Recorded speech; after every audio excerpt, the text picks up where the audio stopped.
بسم الله الرحمن الرحيم. الحمد لله رب العالمين وبه نستعين، والصلاة والسلام على أشرف الأنبياء وسيد المرسلين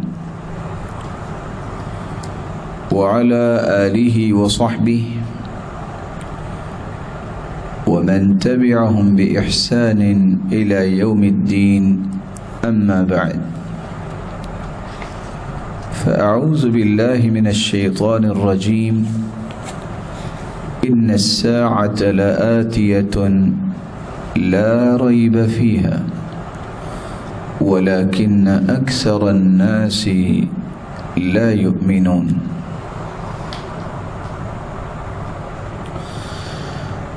بلا شبہ قیامت آنے والی ہے، اس میں تو کوئی شک نہیں، لیکن اکثر لوگ اس بات پر ایمان نہیں لاتے۔ قرب قیامت کی نشانیوں کا تذکرہ جاری تھا۔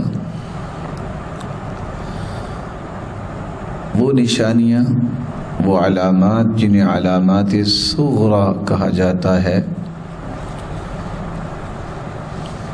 ان کے متعلق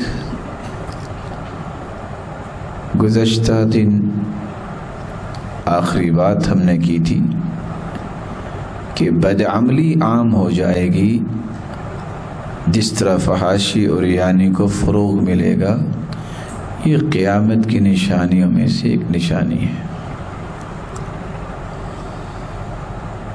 رسول اکرم صلی اللہ علیہ وآلہ وسلم نے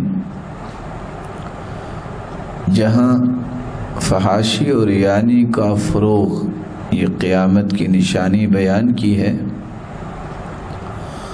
اور بدعملی کا عام ہو جانا، عمل ختم ہو جانا، صرف دعوے ہی باقی رہ جائیں گے، یہ قیامت کی نشانی بیان کی ہے۔ اسی طرح 21ویں نشانی جو قرب قیامت پر دلالت کرتی ہے، وہ ہے عورتوں کا فحش لباس پہننا۔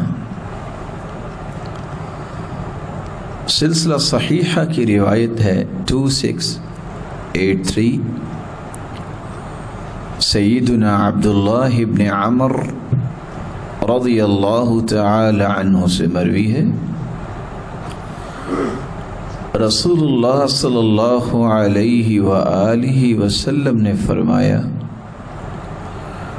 سيكون في آخر أمتي رجال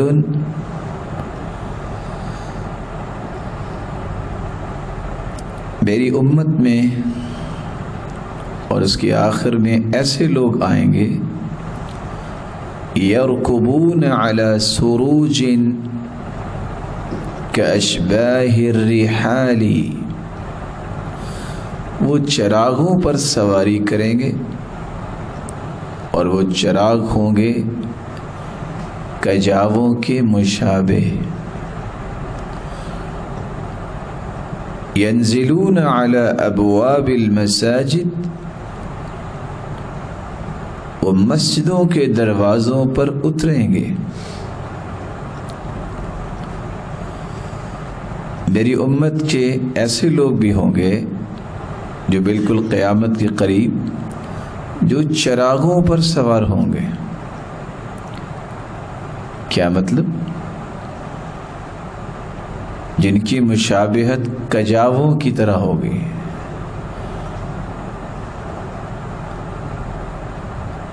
لوگ گھوڑے اور خچر اور گدھے پہ سواری کیا کرتے تھے، اور اونٹ پہ سواری کیا کرتے تھے، اور سامان رکھنے کے لیے اور حفاظت کے لیے کجاوے کا استعمال کیا جاتا تھا۔ آج یہ گاڑیاں اور اس طرح کی چیزیں جن میں بیٹھنے کی جگہ ہے تو کجاوے کی طرح، لیکن اس میں تطور کیا گیا اس کو اس قدر اپ گریڈ کیا گیا ہے کہ اب وہ زیادہ آرام دہ بن گئی. اور سروج اس لیے کہہ دیا گیا کہ جب بھی ہم محرک گاڑی کا سٹارٹ ہوتا ہے، انجن سٹارٹ ہوتے ہی کس طرح شعلے نکلتے ہیں، اور ایک نہیں دسیوں ایسی چیزیں موجود ہیں جس حدیث کی روشنی میں ہمیں سمجھنے کا موقع دیتی ہیں. اور قرآن نے اس بات کی وضاحت اس وقت بھی کر دی تھی، والخیل والبغال والحمیر لترکبوها وزینہ وَيَخْلُقُ مَا لَا تَعْلَمُونَ. گھوڑے اور خچر اور گدھے سواری کے لیے بھی ہیں اور زینت کے لیے بھی ہے. وَيَخْلُقُ مَا لَا تَعْلَمُونَ، اور اللہ ذوالجلال ایسی چیزیں بھی بنائیں گے جن کو تم نہیں جانتے. اس کا مطلب یہ نکلا کہ قیامت کے نزدیک یہ گاڑیوں کا ظہور، اور پھر اگرچہ یہ بعض لوگوں کے لیے نعمت بھی ہوتی ہے اگر اس کا صحیح استعمال ہو، لیکن انہی گاڑیوں پر بیٹھ کے مسجدوں کے دروازوں تک بھی آئیں گے. اس کا مطلب ہے کہ لوگ نمازی ہوں گے، اور نمازیوں کے لیے بھی یہ نعمت اللہ رکھے. لیکن ہوگا کیا؟ نساؤہم کاسیات عاریات، ان کی عورتیں لباس پہننے کے باوجود عریاں ہوں گی. علی رؤوسہن کاسنمۃ البخت العجاف، اور ان کے سروں پہ بالوں کی کیفیت یہ ہوگی جیسے بختی اونٹ کی کوہان اٹھی ہوتی ہے اور ایک طرف لٹکی ہوتی ہے. حدیث کے اس ٹکڑے میں دو باتیں اور بھی رسول اللہ صلی اللہ علیہ وسلم نے سمجھا دی کہ جن لوگوں کا یہ نظریہ ہے کہ جو مساجد کے ساتھ تعلق رکھنے والے ہیں وہ ساری زندگی محرومیوں کا شکار ہیں، ان کا نظریہ غلط ہے. یہ حدیث بتاتی ہے کہ مسجدوں تک آنے والے بھی گاڑیوں پہ اور اسی طرح کی چیزوں پہ آئیں گے. اور ایک اور خطرناک بات کی طرف اشارہ کر دیا کہ جب یہ ساری نعمتیں ملیں گی تو اس کا نتیجہ تو شکر ہونا چاہیے، شکر نہیں ہوگا، بلکہ ناشکری کی کیفیت یہ ہوگی کہ وہ حجاب و شرم و حیا اس کی قدر و قیمت کم ہو جائے گی. مسجدوں کے دروازوں پہ اتریں گے لیکن عورتوں کی کیفیت یہ ہوگی کہ لباس پہننے کے باوجود وہ عریاں نظر آئیں گی. آپ صلی اللہ علیہ وآلہ وسلم نے اس کے بعد فرمایا العنوہن فإنہن ملعونات، ایسی عورتوں پر لعنت بھیجو کیونکہ یہ ملعون عورتوں کا طریقہ ہے. لو كانت وراءکم امة من الامم، اور ساتھ مزید فرمایا اگر تمہارے بعد کوئی بھی امت اور ہوتی لخدمہن نساؤکم، تو تمہاری عورتیں ان کی خدمت گزار بن جاتی، کما خدمکم نساء الامم قبلکم، جس طرح پہلی امتوں کی عورتیں لونڈیاں بنائی گئیں اور انہوں نے تمہاری خدمت کی. یہ حدیث اس قدر جامع ہے اور اس قدر گہرائی میں جانے والے اور اس کی گہرائی کو سمجھنے والے اس سے استنباط کرتے ہیں کہ یہ جو کلچر ہے جس کو آج کہا جاتا ہے کہ یہ روشن خیالی ہے، اصل میں یہ وہ کلچر ہے ملعون بننے کا کلچر ہے.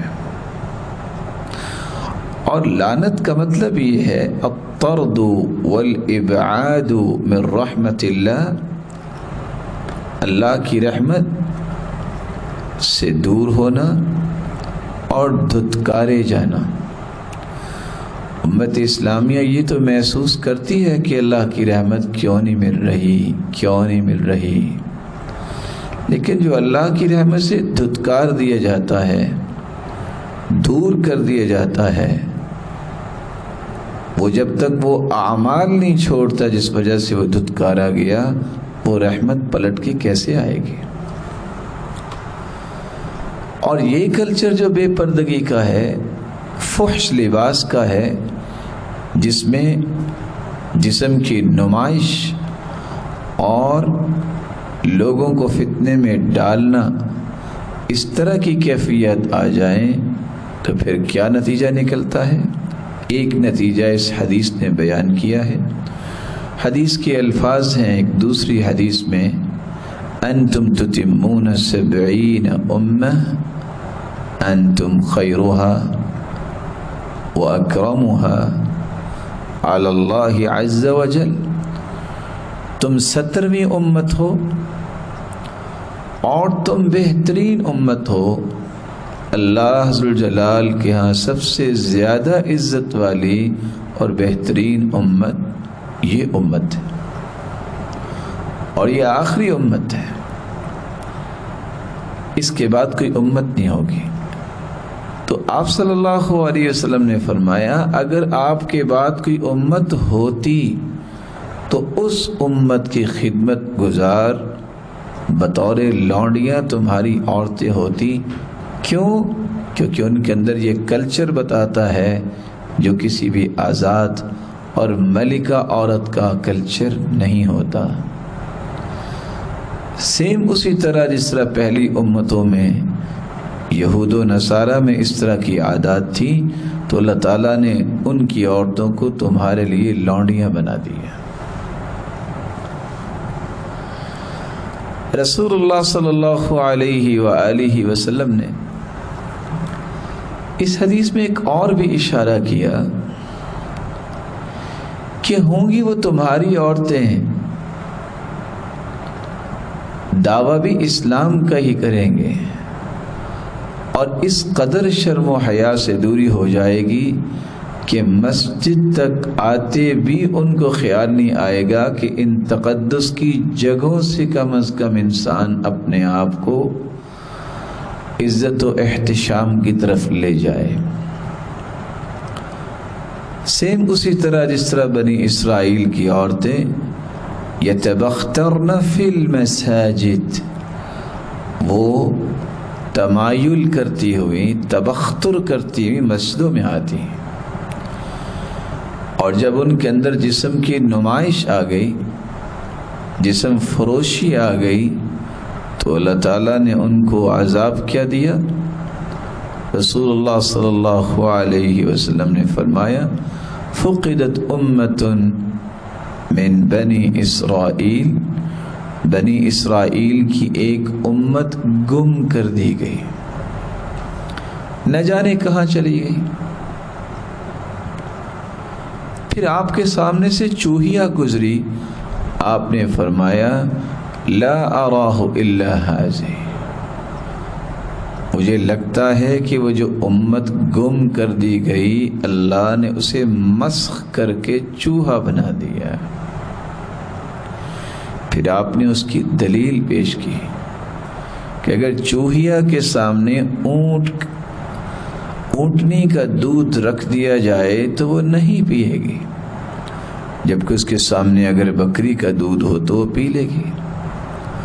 الا ما حرم اسرائیل علی نفسی، جس طرح یعقوب علیہ السلام نے اپنے اوپر اونٹ کا گوشت اور اونٹنی کا دودھ جو ہے وہ حرام قرار دیا۔ تو یہ کلچر اسی طرح کے عذابوں کا باعث بنتا ہے۔ اور آپ صلی اللہ علیہ وآلہ وسلم کے سامنے جب ضب پیش کی گئی، جس کو آج ترجمہ کرنے والے گو کا ترجمہ بھی کرتے ہیں، اور اسی طرح جھینگے کا ترجمہ بھی کرتے ہیں۔ تو آپ صلی اللہ علیہ وسلم نے اسے نہیں کھایا۔ صحابہ نے سوال کیا، اے اللہ کے پیارے پیغمبر، کیا یہ حرام ہے؟ آپ نے فرمایا نہیں، حرام نہیں۔ آپ نے نہ کھانے کی 3 وجہ بیان کی مختلف حدیثوں میں۔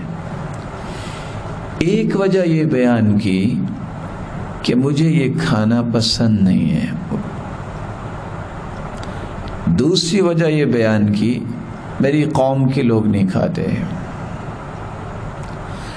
تیسری وجہ بیان کی جو ہمارا مقصود ہے، مجھے لگتا ہے اللہ نے جس قوم کو مسخ کر دیا تھا اس کو یہ شکل دے دی، اس لیے میں اسے نہیں کھانا چاہتا۔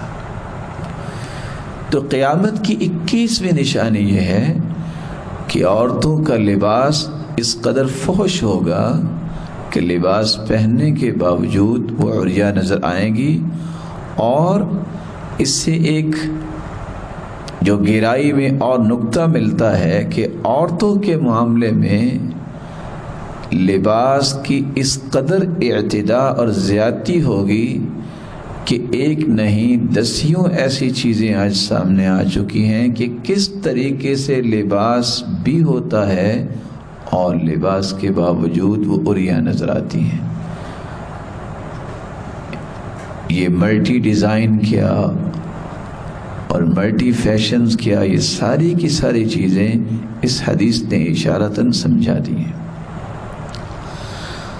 طبرانی کی ایک روایت ہے 9331، سیدنا ابو ہریرہ رضی اللہ تعالی عنہ روایت کرتے ہیں، رسول اللہ صلی اللہ علیہ وسلم نے فرمایا، سیکون فی امتی نساء کاسیات عاریات علی رؤوسہن کاسنمۃ البخت۔ ان قریب میری امت میں ایسی عورتیں ہوں گی جو لباس پہنیں گی لیکن عریاں ہوں گی، علی رؤوسہن کاسنمۃ البخت، ان کے سروں پہ بختی اونٹ کی کوہان کی طرح بالوں کا جوڑا بنا ہوگا۔ العنوہن فإنہن ملعونات، ان پہ لعنت بھیجو، یہ ملعون عورتیں ہیں۔ شارحین کہتے ہیں کہ کاسیات کا لفظ جہاں استعمال ہوتا ہے پہننے والیاں، عاریات، اور وہ پھر بھی برہنہ نظر آئیں گی۔ اس حدیث میں ایک دقیق نقطہ یہ ہے کہ عریاں لباس کو بھی وہ لباس کہیں گی اور کہیں گی کہ ہم نے کچھ تو پہنا ہوا ہے، اور آج اس کی کیفیت دنیا میں کہاں کہاں دیکھی جا سکتی ہے کہ لباس کے نام پہ ایسی ایسی چیزیں دنیا کے اندر آ چکی، ایسے ایسے لباس آ چکے کہ جن کو لباس کہنا بھی درست نہیں رہا۔ اللہ عز و جلال امت کو اس مصیبت سے محفوظ فرمائے۔ قیامت کی 22ویں نشانی رسول اللہ صلی اللہ علیہ وسلم نے بیان کی کہ تجارتی معاملات میں عورتوں کو شریک کیا جائے گا۔ نو ڈاؤٹ جس طرح مرد تجارت کر سکتا ہے، شرعی اصول و ضوابط کی روشنی میں عورت بھی مال کی تجارت کر سکتی ہے۔ شریعت نے اس بات کی تو کوئی پابندی نہیں لگائی، لیکن جہاں سلسلہ صحیحہ کی جو روایت ہے 647، رسول اللہ صلی اللہ علیہ وسلم نے فرمایا، ان بین یدی الساعہ تسلیم الخاصہ، قیامت کے نزدیک خاص لوگوں کو ہی سلام کیا جائے گا، مسلمان سلام کی سنت کو ترک کر دیں گے۔ وفشو التجارہ، تجارت بڑی عروج پہ ہوگی، بزنس یہ دنیا کا سب سے بڑا ایک ٹرینڈ ہوگا قیامت کے نزدیک۔ اکنامکس اور اقتصادیات کو یہ دنیا اپنی زندگی کی بقا کا راز سمجھے گی۔ حتی تعین المرأة زوجها علی التجارہ، اس قدر بزنس ہوگا کہ عورت اپنے خاوند کی تجارت میں مددگار بنے گی۔ خاوند کیوں اپنی بیوی کی مدد لے گا؟ لوگوں کے اندر اٹریکشن پیدا کرنے کے لیے، اپنی تجارت کو وسعت دینے کے لیے، اور لوگوں کو اس مال اور اس دکان اور اس بزنس میں زیادہ متوجہ کرنے کے لیے عورتوں کا استعمال ہوگا۔ اور آج یہ کیفیت بھی امت میں آ گئی۔ اور اس حدیث سے ایک بات یہ بھی سمجھ آتی ہے کہ عورت کو تجارت میں جب شریک کیا جائے گا تو یہ قیامت کی نشانیوں میں سے ایک نشانی ہے۔ آج مرد بھی سیکرٹری بن سکتے ہیں، لیکن آج اسسٹ کرنے کے لیے اسسٹنٹ رکھی جاتی ہیں تو عورتیں رکھی جاتی ہیں۔ کس قدر مرد و زن کا اختلاط ہوتا ہے۔ اور جب بھی بڑی سے بڑی کوئی میٹنگ ہوتی ہے، کوئی ڈیل کرنی ہوتی ہے، تو سارے کے سارے منٹس آف میٹنگ لکھنے کے لیے کوئی مرد نہیں ملتا، عورت کو بٹھایا جاتا ہے۔ تو بزنس کا یہ ٹرینڈ آج ایک نہیں، سینکڑوں دکانوں پہ صرف عورتیں نظر آئیں گی۔ آج جتنے بھی بزنس کے لیے فلیکس لگائے جاتے ہیں، حتیٰ کہ ایسی چیزیں جو عورت کے ساتھ تعلق نہیں رکھتی، وہاں پکچر عورت کی لگائی جاتی ہے۔ سبب کیا ہے؟ تجارت کو فروغ دینا اور لوگوں کے اندر یہ شعور مردہ کر دینا کہ چلو اس بہانے سے ان کی یہ غلط خواہش بھی پوری ہو جائے گی کہ ہم نے فلاں سے گفتگو کی، اور نتیجتاً ایک نہیں دسیوں اور غیر شرعی چیزیں سامنے آ جاتی ہیں۔ تو قیامت کے نزدیک شرم و حیا کا جنازہ اٹھ جانا، یہاں تک کہ عورتوں کو اپنی تجارت کے فروغ کے لیے استعمال کرنا، یہ شروع ہو جائے گا۔ قیامت کی 23ویں نشانی رسول اللہ صلی اللہ علیہ وسلم نے بیان کی ہے، اور وہ یہ ہے کہ بدکاری عام ہو جائے گی۔ صحیح بخاری کی روایت ہے 80، سیدنا انس رضی اللہ تعالی عنہ بیان کرتے ہیں، رسول اللہ صلی اللہ علیہ وآلہ وسلم نے فرمایا، ان من اشراط الساعہ، قیامت کی نشانیوں میں سے ایک نشانی یہ ہے۔ حدیث کے چند الفاظ کے بعد آخر میں فرمایا، وَيَظْهَرْ الزِّنَا، قیامت کے نزدیک زنا عام ہو جائے گا۔ اور سلسلہ صحیحہ کی روایت ہے 481، سیدنا عبداللہ ابن عمر رضی اللہ تعالی عنہ روایت کرتے ہیں، رسول اللہ صلی اللہ علیہ وسلم نے فرمایا، لا تقوم الساعہ، قیامت قائم نہیں ہوگی جب تک حتی یتسافدوا فی الطریق کما تسافد الحمیر، حتی یتسافدوا فی الطریق تسافد الحمیر، جانوروں پہ کوئی شریعت نافذ نہیں ہے، اور جانوروں کے اندر اللہ نے وہ حیا کی کیفیت کا مطالبہ تو نہیں کیا جو انسانوں سے کیا ہے۔ جس طرح گدھا راستے میں ہی کس طرح گدی سے ملتا ہے، قیامت اس وقت تک قائم نہیں ہوگی جب تک انسانوں کی یہ کیفیت سرے بازار نظر نہیں آئے گی، راستوں میں نظر نہیں آئے گی۔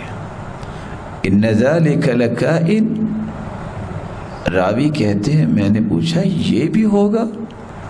قال نعم لیکونن، ایسا ضرور ہوگا۔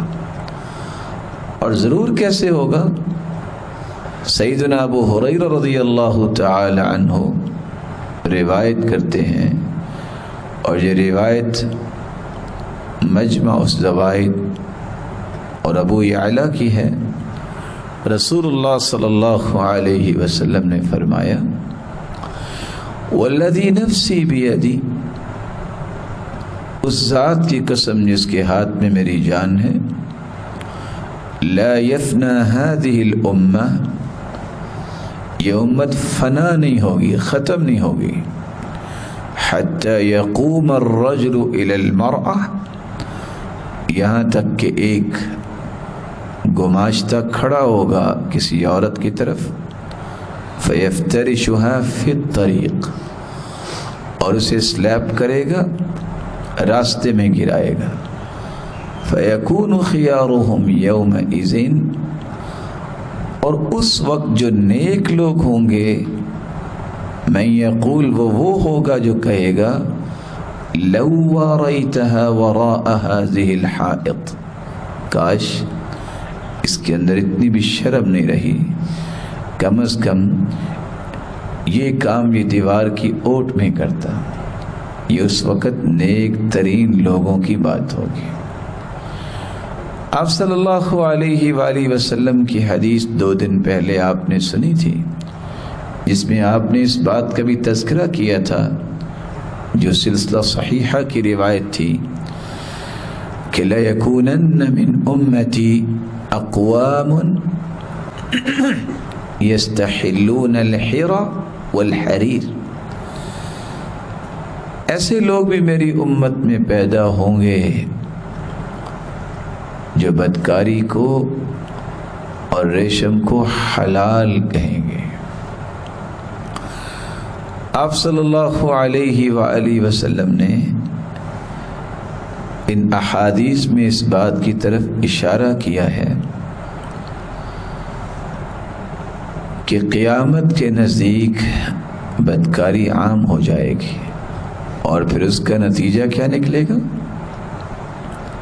اس کا نتیجہ وہ نکلے گا جس کا تذکرہ صحیح الجامع کی روایت نے کیا ہے 3665، سہل رضی اللہ تعالی عنہ روایت کرتے ہیں، رسول اللہ صلی اللہ علیہ وسلم نے فرمایا سیکون فی آخر الزمان خسف وقذف ومسخ، زمانے کے آخر میں ان قریب کتنی جگہیں زمین میں دھنس جائیں گی، یہ دھنسنا، وقذف، پتھروں کی بارش ہونا، ومسخ، اور شکلیں بگڑ جانا، یہ ہوگا۔ قیل متی ذلک یا رسول اللہ، اے اللہ کے پیارے پیغمبر یہ کب ہوگا؟ قال اذا ظہرت المعازف والقینات واستحلت الخمر، جب سرنگی باجے اور طبلے، والقینات، اور گانے گانے والیاں، رقص کرنے والیاں ظاہر ہوں گی، واستحلت الخمر، اور شراب کو حلال کہا جانے لگے گا۔ آج دشمن کو بھی اس بات کی خبر ہو گئی، اس لیے یہودی ایک لکھنے والا لکھتا ہے کأس خمر وغانیت کأس خمر وغانیۃ تفعلان فی المسلمین ما لا تفعل 1000 مدفع. 1000 ٹینکوں کے ساتھ مسلمانوں کے ساتھ لڑائی کر لو، تم اتنا نقصان نہیں کر سکتے جتنا نقصان شراب کا ایک گلاس اور ایک گانا گانے والی ان کا نقصان کر سکتی ہے. اس لیے انہوں نے اپنی معیشت اور اپنے بزنس کا رخ بھی ادھر کیا کہ امت میں شراب اور گانے کا رواج کیسے ہو سکتا ہے. اللہ عز جلال امت کو اس مصیبت سے محفوظ فرمائے. اور حدیث کا عموم اس بات پہ دلالت کرتا ہے کہ عام ہو جائے گا. حالانکہ بہت سارے لوگ تو اس وقت بھی صالحین، متقین اور اللہ سے ڈرنے والے موجود ہیں. رسول اکرم صلی اللہ علیہ وسلم نے یہ جو اشارہ فرمایا تھا حدیث میں کہ آنکھ کا بھی زنا ہوتا ہے، ہاتھ کا بھی زنا ہوتا ہے، غیر محرم کو چھونا، دیکھنا، یہ بھی زنا میں آتا ہے. والفرج يصدقه او يكذبه نتیجتاً ان ساری چیزوں کے بعد انسان اس گناہ کی طرف چلا جاتا ہے.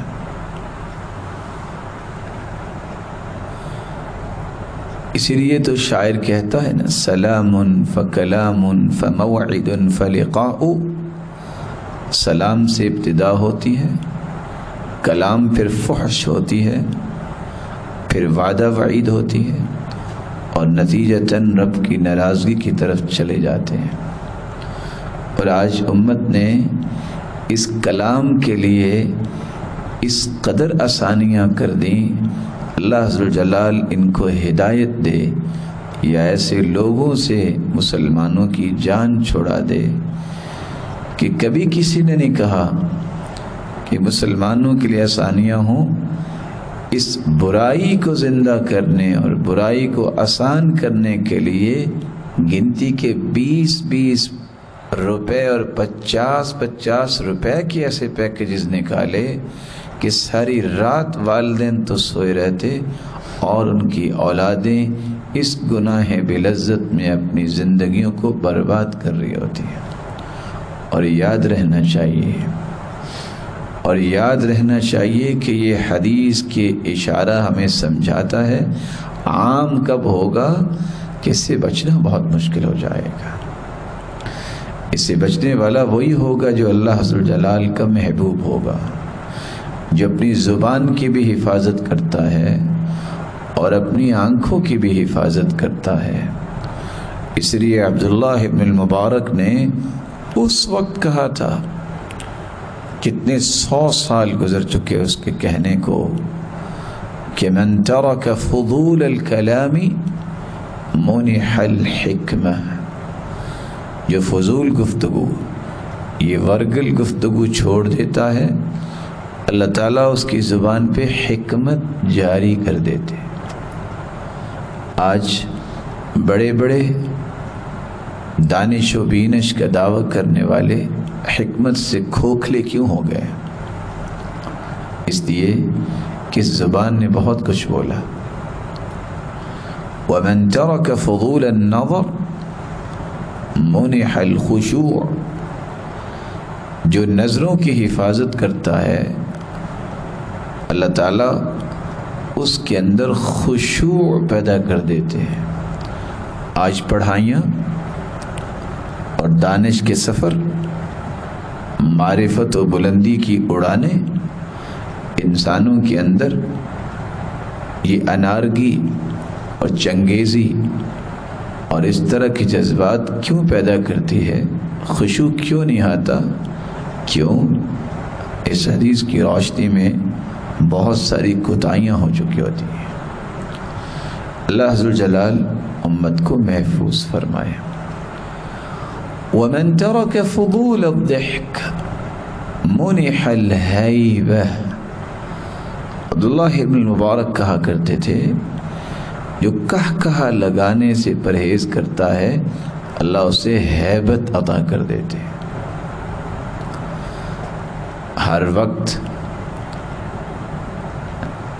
اسی بات کو ہی انسان پسند کرے، کوئی نہ کوئی انٹرٹینمنٹ ہونی چاہیے جس میں صرف ہنسنے اچھلنے کودنے کا موقع ملتا رہے. یہ مزاج تو مسلمان کا نہیں ہونا چاہیے. تبسم کرنا سنت ہے، مسکرانا سنت ہے، لیکن کہے لگانے سے فَإِنَّ كَسْرَةَ الضِّحْكِ تُمِيتُ الْقَلْبَ، اس سے تو دل مردہ ہوتے ہیں، دلوں میں رقت نہیں پیدا ہوتی، دلوں میں خشیت نہیں پیدا ہوتی. وَمَن تَرَكَ فُضُولَ الطَّعَامِ مُنِحَ لَذَّةُ الْعِبَادَةِ. عبداللہ ابن المبارک کہا کرتے تھے جو فضول کھانوں سے اپنے آپ کو بچا لیتا ہے اللہ تعالیٰ اس کی عبادت میں لذت پیدا کر دیتے ہیں. آج وہ عبادت لذت اور راحت سے اور سکون سے خالی کیوں ہو گئی؟ ہمیں اس بات کی تڑپ ہی نہیں رہی کہ میں اللہ ذوالجلال کے سامنے کھڑا ہونا ہے تو کوئی ایسی رونق کی کیفیت آ جائے. سب سے زیادہ خوشی اس بات کی ہوتی ہے کہ اچھے سے اچھا کھانا مل جائے. ایک کھانا وہ ہے جو نظر آتا ہے، اور ایک لذت آشنائی وہ ہے جو لوگوں کو سجدے میں محسوس ہوتی ہے، قیام میں محسوس ہوتی ہے، قرآن کی تلاوت میں محسوس ہوتی ہے. اور اس لیے تو حسن بصری رحمۃ اللہ علیہ کہا کرتے تھے تفقد اللذہ فی ثلاثہ، تین چیزوں میں لذت کو تلاش کیا کرو. فی ذکر اللہ و تلاوت القرآن والصلاة، اللہ کے ذکر میں لذت، قرآن مجید کی تلاوت میں لذت اور نماز میں لذت. جس کو قرآن پڑھتے لذت محسوس ہوتی ہے دل باغ باغ ہو جاتا ہے، پورا جسم ایک رونق کو محسوس کرتا ہے اور انتہا درجے کی خوشی اور سرور میں اور پرکیف کیفیات میں جسم چلا جاتا ہے. نماز میں، اللہ کے ذکر میں اور قرآن میں. اس کا مطلب ہے کہ رحمت کا دروازہ اس کی طرف کھلا ہوا ہے. وَإِلَّا فَاعْلَمْ أَنَّ الْبَابَ مُغْلَقٌ. سیدنا حسن بصری رحمۃ اللہ علیہ فرماتے ہیں اگر ان تین چیزوں میں لذت نہیں آتی تو سمجھ لو رحمت کا دروازہ بند ہے. اس کے لیے اللہ سے توبہ کر کے اس لذت کو تلاش کرو. رسول اکرم صلی اللہ علیہ وآلہ وسلم نے ان احادیث کی روشنی میں ہمیں سمجھایا ہے کہ 23ویں نشانی بدکاری کا عام ہونا ہے، اور اس کے ساتھ اسباب کا بھی تذکرہ کیا. گانا بجانا، موسیقی کا عام ہونا اور اس طرح کی سرنگی باجے کی محفلیں اور اسی طرح کی امور قیامت کے نزدیک عام ہو جائیں گے. قیامت کی 25ویں نشانی زلزلے بکثرت آئیں گے. صحیح بخاری کی روایت ہے 1036 لا تقوم الساعة. رسول اللہ صلی اللہ علیہ وسلم نے فرمایا قیامت اس وقت تک قائم نہیں ہوگی حتی یقبض العلم وتکسر الزلازل، جب تک علم اٹھا نہیں لیا جائے گا اور زلزلے کثرت سے نہیں آئیں گے. قیامت قائم نہیں ہوگی جب تک اس حدیث کی روشنی میں 2 نشانیاں ظاہر نہیں ہوں گی. علم اٹھا لیا جائے گا.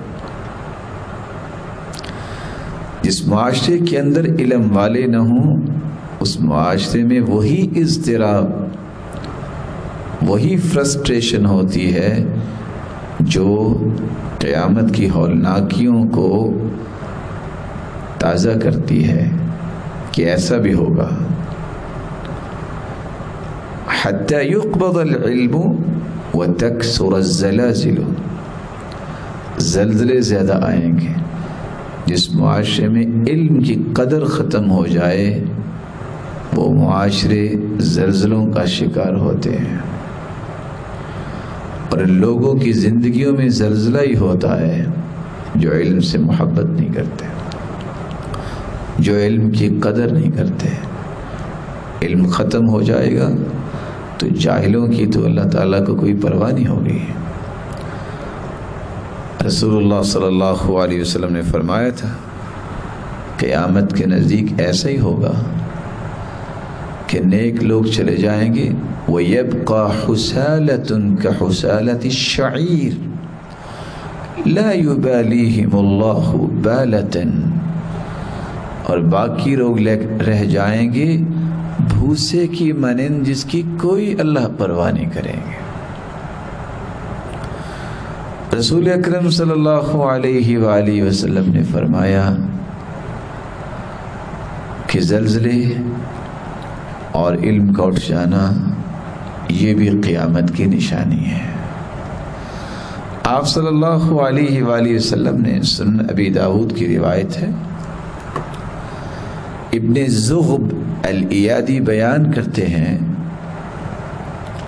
کہ میرے پاس عبداللہ بن حوالہ الازدی تشریف لائے. ایک لمبی حدیث آخر میں انہوں نے بیان کیا کہ ابن حوالہ کے سر پہ ہاتھ رکھا. رسول اللہ صلی اللہ علیہ وسلم نے اور فرمایا اذا رأيت الخلافة قد نزلت ارض المقدسہ، جب ارض مقدس میں خلافت اتر آئے گی، فقد دنت الزلازل والبلابل، تو پھر زلزلوں کا دور قریب آ جائے گا اور بلائیں آ جائیں گی. والامور العظام، بہت بڑی چیزیں ظاہر ہوں گی. والساعة يومئذ أقرب من الناس من يدي هذه من رأسك. اے ابن حوالہ، جس طرح یہ ہاتھ میرا آپ کے سر پہ ہے، جتنی یہ دوری ہے اتنی پھر قیامت جو ہے وہ صرف دور رہ جائے گی. یہ روایت سنن ابی داود کی ہے 2535.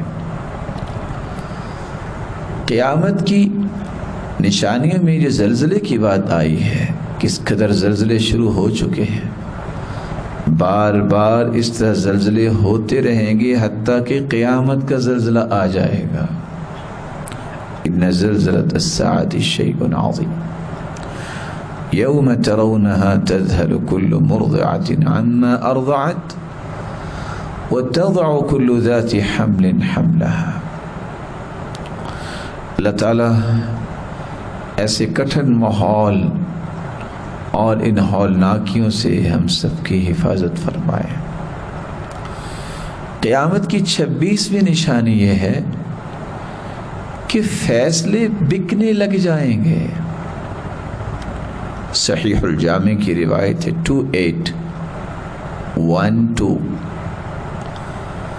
رسول اللہ صلی اللہ علیہ وسلم نے فرمایا بادروا بالاعمال 6، 6 چیزوں کے ظاہر ہونے سے پہلے پہلے نیک عمل کر لو. پہلی چیز امارۃ السفہاء، بے وقوفوں کی حکومت. ایسا وقت آئے گا کہ حکومت سنبھالنے والے بے وقوف اور احمق ہوں گے. اس سے پہلے پہلے نیکیاں کر لو.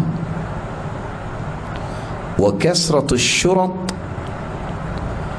اور پولیس کی نفری معاشرے میں زیادہ ہوگی. وَبَيْعُ الْحُكْمِ، اور فیصلے بکیں گے. واستخفافاً بالدم، اور خون بہت سستا ہو جائے گا، وقطیعۃ الرحم، قطع رحمی عام ہو جائے گی، ونشوا یتخذون القرآن مزامیر، ایسے نوجوان وہ قرآن مجید کو بانسریاں بنا لیں گے، یقدمون احدہم لیغنیہم، لوگ صرف ان کو آگے کریں گے کچھ سنائیں تاکہ ان کو گانے کی لذت آئے۔ وَإِنْ كَانَ أَقَلَّهُمْ فِقْهًا، اگرچہ مقدم کرنے والے وہ ان سے زیادہ سمجھدار ہوں گے اور یہ آگے ہونے والے فہم کے اعتبار سے تھوڑے ہوں گے۔ دنیا کے اندر جتنی بھی حکومتیں اس وقت بن رہی ہیں،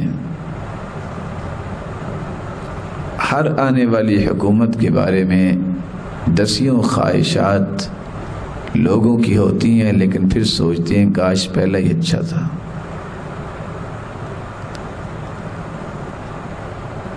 پولیس ایک مؤکر ادارہ ہے جو نظام کو بہتر کرنے والا ہوتا ہے، لیکن حدیث اشارہ دے رہی ہے کثرت الشرط، پولیس بھی زیادہ ہوگی لیکن نظام کنٹرول نہیں ہوگا، بلکہ نظام میں بگاڑ اتنا ہوگا کہ یہ مؤکر ادارہ ہونے کے باوجود مؤثر نہیں ہوگا۔ بیع الحکم، جوڈیشری جو کسی بھی معاشرے کی ریڑھ کی ہڈی کی حیثیت رکھتی ہے، جہاں سے عدل و انصاف ملتا ہو، یہ بہت بلند و بالا ایک شعبہ ہے۔ اللہ کے رسول نے فرمایا تھا کہ عدل و انصاف کرنے والے قیامت کے دن نور کے ممبروں پہ ہوں گے، انبیاء اور صدیقین اور شہید ہونے والے بھی ان کے نور کے ممبر دے کے رش کریں گے۔ لیکن قیامت کے نزدیک کیا ہوگا؟ فیصلے بکنے لگ جائیں گے۔ حالانکہ حدیث کے الفاظ ہیں القضاة ثلاثہ، قاضی تین طرح کے ہوتے ہیں، اثنان فی النار وواحد فی الجنہ، ایک قاضی جنت میں جائے گا اور دو جہنم میں جائے گا۔ رجل عرف الحق فقضى به، ایسا انسان جو حق کو پہچانتا ہے، انٹروگیٹ کیا، انویسٹیگیٹ کیا اور اس میں شہادت اور گواہی کو پراپرلی اس نے وہاں حاضر کیا اور اس کے بارے میں بڑی زیرکی کے ساتھ، غور کے ساتھ ایک حق تک پہنچا اور حق کے مطابق فیصلہ کیا، یہ جنتی ہے۔ ورجل عرف الحق، حق تو اس نے پہچانا، وجار فی حکمہ، لیکن جان بوجھ کے ظلم کیا فیصلہ کرتے وقت، یہ شخص جہنمی ہے۔ اور تیسرا قاضی جو حق کو پہچانتا ہی نہیں ہے، وہ محنت اور کوشش کرتا ہی نہیں ہے، فقضى بهواه، اپنی خواہش کے مطابق اس نے فیصلہ کیا، یہ بھی جہنم میں جائے گا۔ واستخفافا بالدم، خون اس قدر ہلکا ہو جائے گا، سستا ہو جائے گا، انسان کی قیمت ہی نہیں رہے گی۔ کبھی ہوتا تھا کہ آج قتل ہو گیا ہے، اور آج ہوتا ہے 100 قتل بھی ہو جائیں، مارے جائیں، کہتے ہیں یہ تو چلتا ہی ہے۔ انسان کی قیمت ختم ہو جائے گی، اس سے پہلے نیکیاں کر لو۔ چھوٹی چھوٹی باتوں پہ قطع رحمی عام ہو جائے گی۔ قرآن مجید جو انسانوں کو چینج کرنے کے لیے آیا تھا، لِيُنذِرَ مَنْ كَانَ حَيًّا، یہ زندہ لوگوں کو ڈرانے کے لیے آیا تھا۔ اور حسن بصری کہتے ہیں أُمِرَ النَّاسُ أَن يَعْمَلُوا بِالْقُرْآنِ فَاتَّخَذُوا تِلَاوَتَهُ عَمَلًا، لوگوں کو حکم تھا کہ قرآن کے مطابق عمل کریں، لیکن انہوں نے صرف تلاوت کو ہی عمل سمجھ لیا۔ ایسے ایسے نوجوان ہوں گے جو قرآن مجید کو وہ موسیقی کے انداز اور وہ اسی طرح بانسریوں کی محبت جن کے دلوں میں رچی بسی ہوتی ہے، وہ قرآن کو بھی اس طرف لے جاتے ہیں۔ یہی وجہ ہے آج قرآن مجید پڑھنے کا فن ختم ہوتا جا رہا ہے، فنکاری عام ہوتی جا رہی ہے۔ فن یہ ہے کہ قرآن اس قدر خوبصورت پڑھو، اس قدر ٹھہر ٹھہر کے پڑھو، اس قدر لذت لے کے پڑھو کہ پڑھنے والا جب قرآن پڑھے تو محسوس ہو کہ یہ اللہ سے ڈر رہا ہے، نہ اس میں کوئی تکلف ہو، نہ اس میں کوئی تصنع ہو، نہ وہ ریاکاری کے لیے پڑھے بلکہ اللہ کی رضا کے لیے پڑھے، اور اس قدر ان تمام چیزوں سے آزاد ہو کے پڑھے کہ میں نے اللہ کو راضی کرنا ہے۔ خشیت تب پیدا ہوتی ہے، وہ لوگوں کی واہ واہ کے لیے اور لوگوں کے نزدیک عزت پانے کے لیے آج لوگوں نے طرح طرح کے اصول بنا لیے۔ وہی چیزیں جو آلات موسیقی کے لیے موسیقی اختیار کرنے والوں نے اصول بنائے، اس کو قرآن پہ فٹ کیا جاتا ہے۔ یہ فلاں مقامہ ہے، یہ فلاں مقامہ ہے۔ رسول اکرم صلی اللہ علیہ وسلم سے لے کے آج تک ان صالحین نے ان مقامات سے واقفیت ہی حاصل نہیں کی، لیکن اللہ نے ہر ایک کی آواز میں ایک ترنم رکھا ہے، ایک جاذبیت رکھی ہے۔ اور بعض لوگ قرآن پڑھتے ہیں، جی چاہتا ہے یہ پڑھتے رہیں اور سنتے رہیں، نہ چھوڑنے کو جی چاہتا ہے، یہ ان کے اخلاص کی علامت ہوتی ہے۔ یہ اللہ تعالیٰ نے ان کو صلاحیت دی ہے، وہ کسی بھی مقامے کو نہیں جانتے۔ اور کس قدر افسوسناک یہ بات ہے کہ اللہ کی کلام کو پرکھنے کے لیے، اس کا وزن کرنے کے لیے پیمانے مخلوق کے ہوں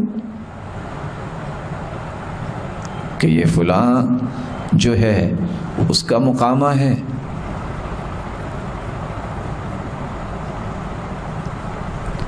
اللہ کی کلام کو پرکھنے اور اس کا وزن کرنے کے لیے اللہ کے بتائے ہوئے طریقے کو اختیار کرنا ہوگا، اور اس کو پرکھنا تو کسی کی بس کی بات ہی نہیں ہے، اس کا وزن تو کوئی کر ہی نہیں سکتا۔ رسول اکرم صلی اللہ علیہ وآلہ وسلم نے صرف فرمایا کہ سب سے بہترین قرآن پڑھنے والا وہ ہے رأیت انہ یخشی اللہ، جب وہ قرآن پڑھ رہا ہو تو تمہیں محسوس ہو یہ اللہ سے ڈر رہا ہے۔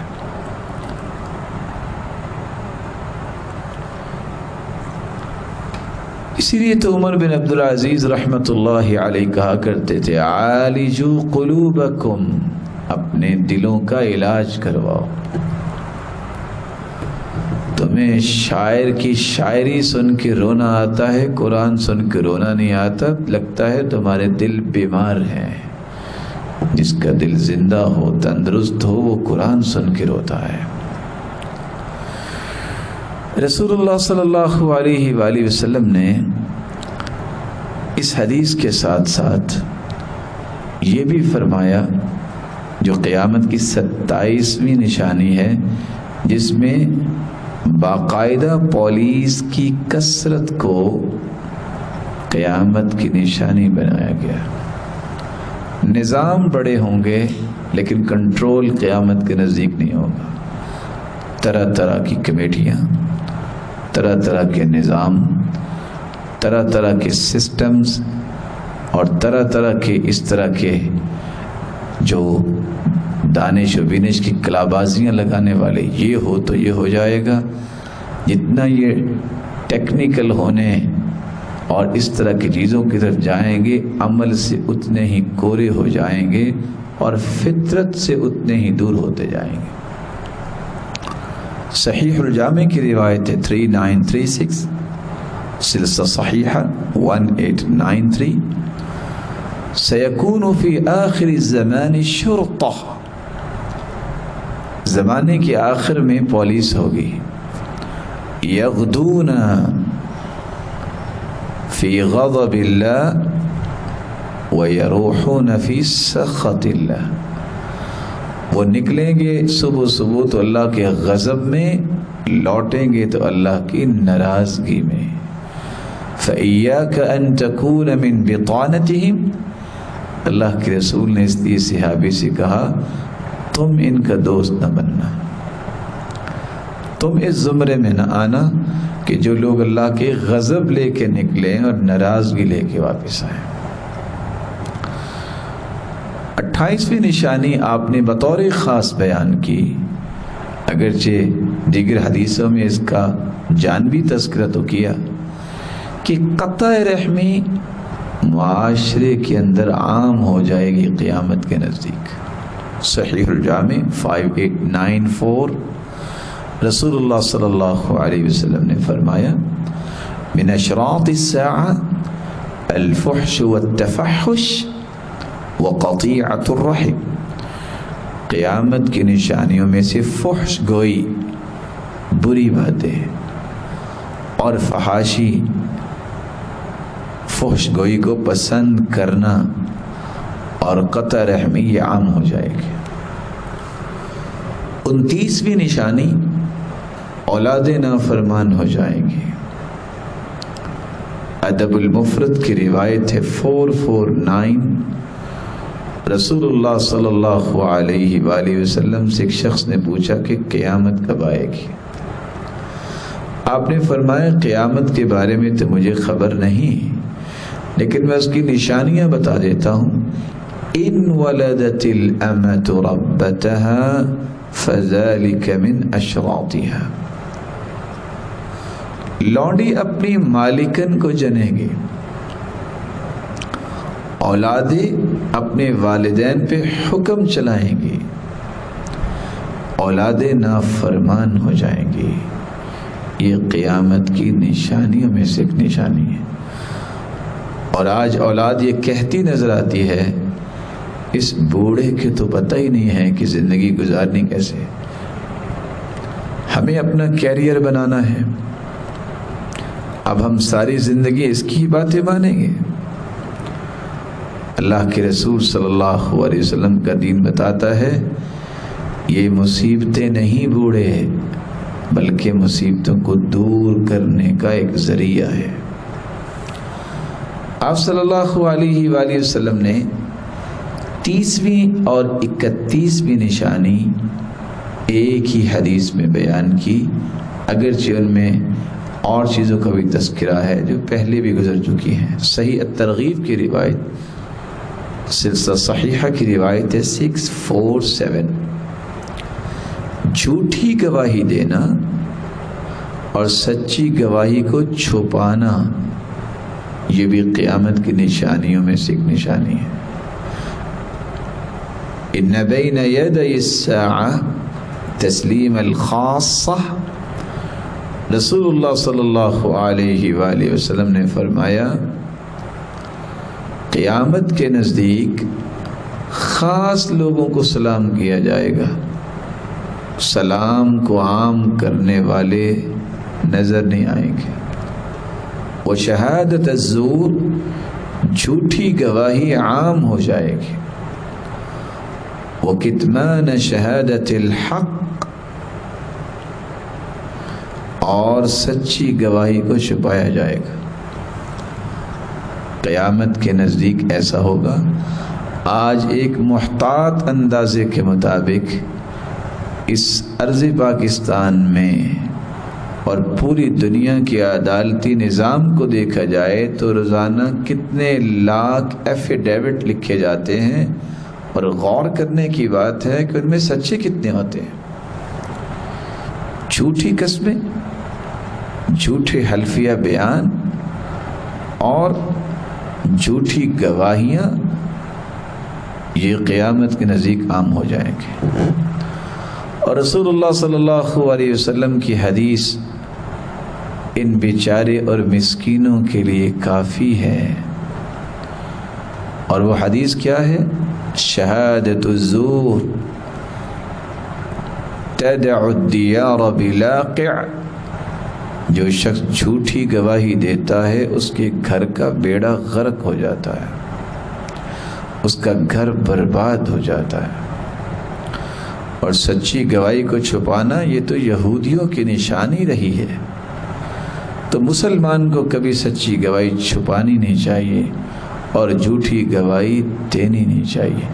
اللہ ذوالجلال سے دعا ہے اللہ ذوالجلال جو باتیں سنی ہیں ان گناہوں سے بچنے کی توفیق عطا فرمائے، تاکہ ہم قیامت کے نزدیک جو ہونے والے کام ہیں ان کا پارٹ نہ بنے، بلکہ ایسے اعمال کی توفیق دے جس سے اللہ ہم سے راضی ہو جائے اور اپنے محبوب کی رفاقت نصیب فرمائے اور اپنے دیدار کا مستحق بنائے۔